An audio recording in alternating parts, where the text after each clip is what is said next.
Aston Martin is out there trying to sell one of its biggest motorsport assets, and Lewis Hamilton thinks he is completely useless. Aston Martin made an announcement that they are selling their stake in the Aston Martin Formula 1 team. For the casual F1 fan, this might seem completely out of nowhere. But for those who have been watching the financial health of the famous British car maker, this move is less surprising.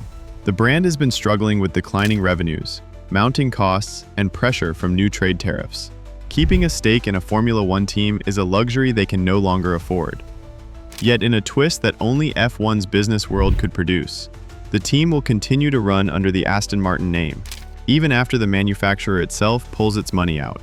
The Aston Martin brand carries a rich heritage in motorsport and car culture, famous for building cars like the Vantage, Vanquish, DB12, and the DBX SUV, and for being the official car choice of the fictional spy James Bond.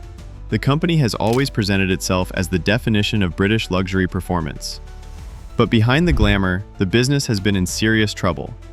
Over the past year, Aston Martin Lagonda's stock price has dropped by half. That is a brutal result for any publicly traded company, and it reflects deeper structural issues. In the second quarter alone, Aston Martin's revenue dropped 34%. A big reason was weaker than expected demand for its most expensive models, like the limited production Valkyrie hypercar and the upcoming Valhalla. Another problem was a change in the tariff regime for exports to the United States, which is a key market for the company's high-performance cars. A recent trade deal between the UK and the US reduced the auto import tariff to 10% from the punishing 27.5% rate it had reached earlier. However, that lower rate only applies to the first 100,000 cars exported from the entire UK in a given year. After that, the old 27.5% tariff comes back into effect. For a small volume manufacturer like Aston Martin, that is devastating. Let's put it into numbers.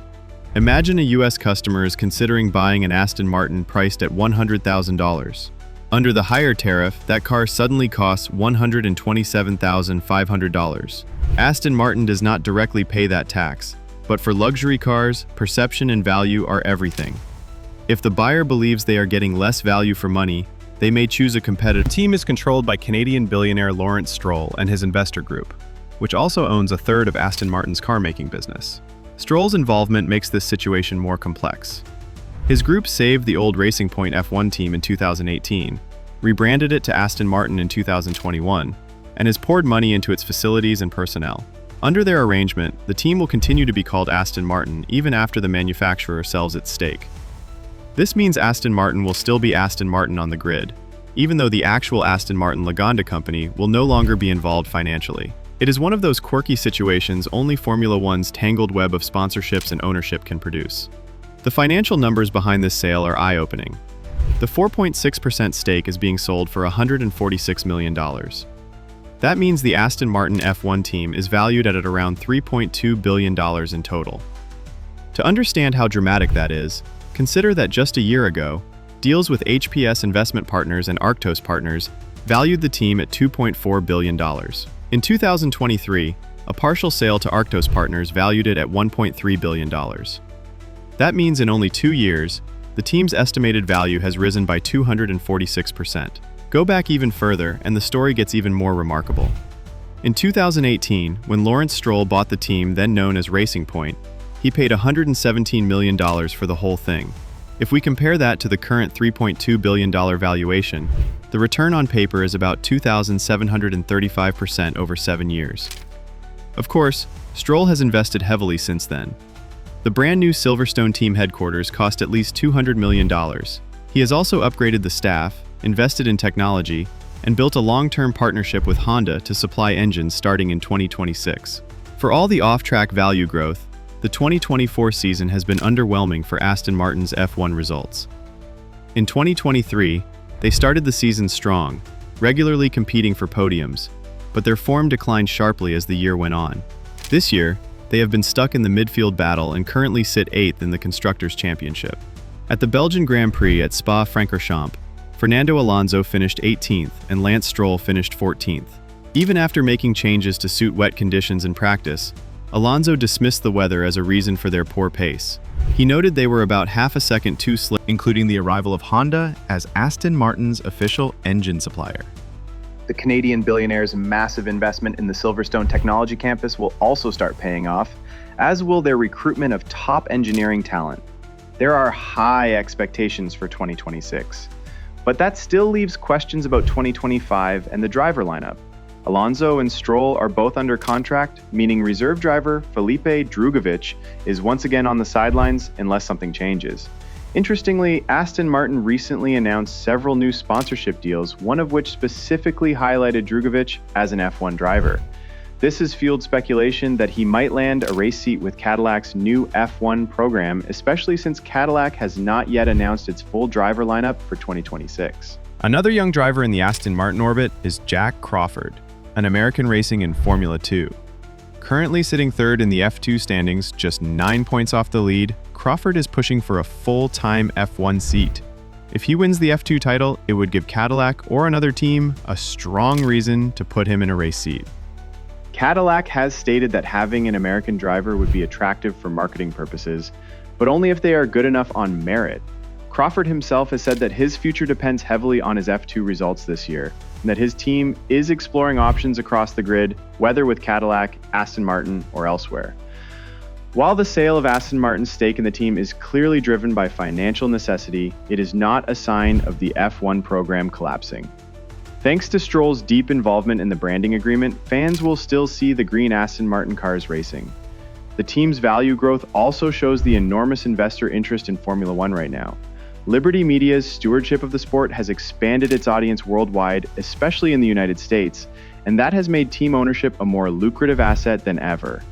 From the business perspective, Aston Martin Lagonda is cashing in on one of its most valuable assets at a time when its core car business is struggling.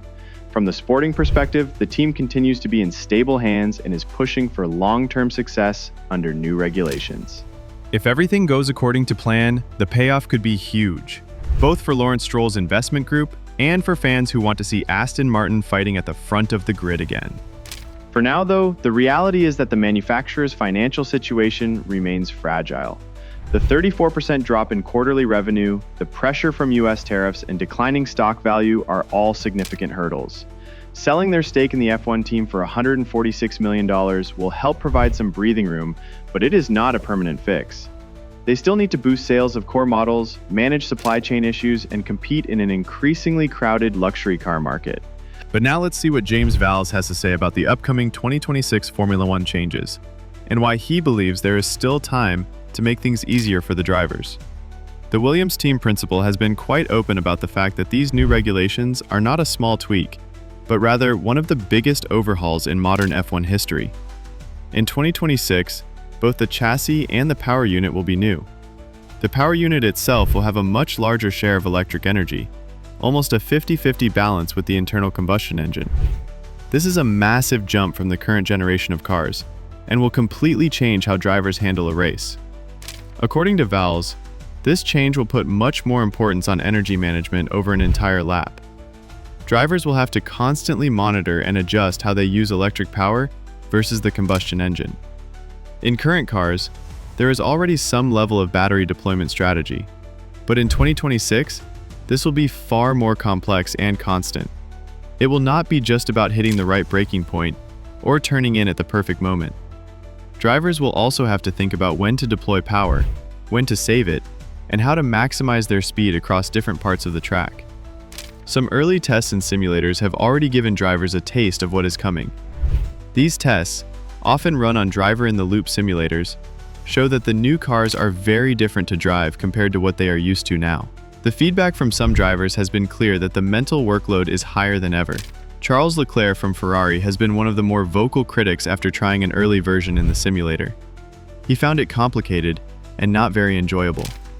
However, as Vowles points out, many drivers have only tried the early models that do not fully represent what the actual cars will be like when winter testing starts in late January 2026. Williams driver Alex Albon tested what is believed to be a more refined simulator visitor. While he also admitted that the workload is intense, he took a more balanced view. Albon compared the future of F1 strategy to something slightly closer to Formula E, where energy deployment is a key part of performance. He believes that in 2026, drivers who can manage all these new demands while still pushing the car to its limits will have a significant advantage. This means intelligence and quick decision-making will be just as important as raw speed. Vowles says that at Williams, they have noticed something interesting. When a driver reaction. That does not mean there is no work left. Vowles admits that the current level of complexity is still too high, and that they need to make the cars easier to handle from a mental workload perspective. However, he remains confident because there are still about 6 months left before the season starts.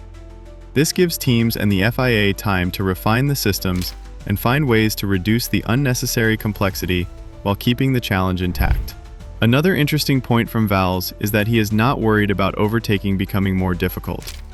In 2026, active aerodynamics will be introduced, which means both the front and rear wings can adjust during a lap.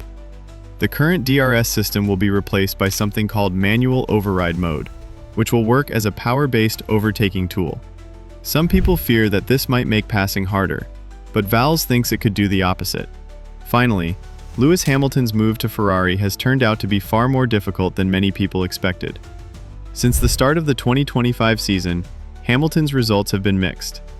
He had a strong moment when he won the sprint race in China, showing that he still has the speed and racecraft to fight at the front. He also secured 4th-place finishes in Emilia-Romagna, Austria, and Britain, which proved that he can be competitive. However, his new teammate Charles Leclerc has generally had the upper hand across race weekends, making Hamilton's adaptation process even more noticeable. Vassar openly admitted that they may have underestimated just how big the change would be for Hamilton. It was not only about learning a new car, but also understanding Ferrari's different technical software, communication systems, and overall culture. In Formula One, these details can make the difference between fighting for podiums and struggling in the midfield. Vassar said that every single topic was a big change for Hamilton, and it took longer than expected for him to adjust. Still, he expressed satisfaction that in the last 4 or 5 races before the summer break, Hamilton's pace had improved significantly. The Hungarian Grand Prix, which was the final race before the mid-season pause, was especially tough for Hamilton. He was clearly frustrated, calling himself useless, and even suggesting Ferrari might want to consider another driver. These comments raised eyebrows, but Hamilton later explained that there were a lot of background issues affecting him, and that he simply spoke out of raw emotion after a difficult weekend. Despite the frustration, Hamilton assured the team, but the fight is far from over. With 14 races still on the calendar after the break, there is still time for Hamilton to adapt fully to the Ferrari way of working. If the improvements from recent races continue, fans could see him battling for more podiums and perhaps even another victory before the season ends. Now before you leave, don't forget to give this video a like, hit that subscribe button, and also ring that notification bell while you're down there.